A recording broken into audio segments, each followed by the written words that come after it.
Late me tell you about one of my patient.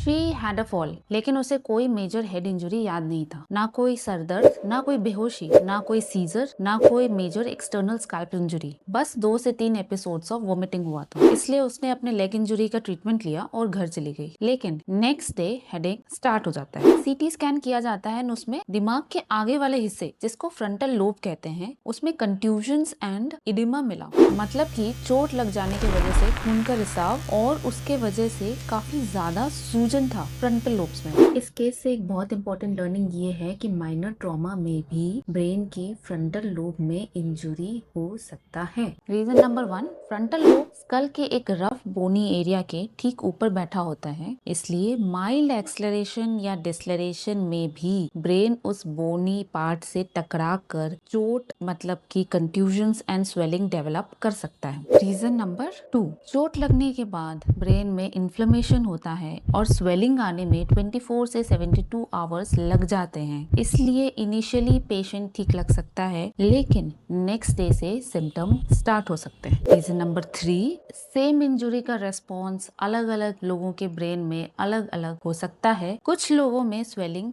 ज्यादा हो जाती है। Reason number 4, frontal lobe injury के सिम्टम्स माइल्ड बिहेवियरल चेंजेस हो सकते हैं, जैसे कि irritability, subtle confusion which can get ignored easily.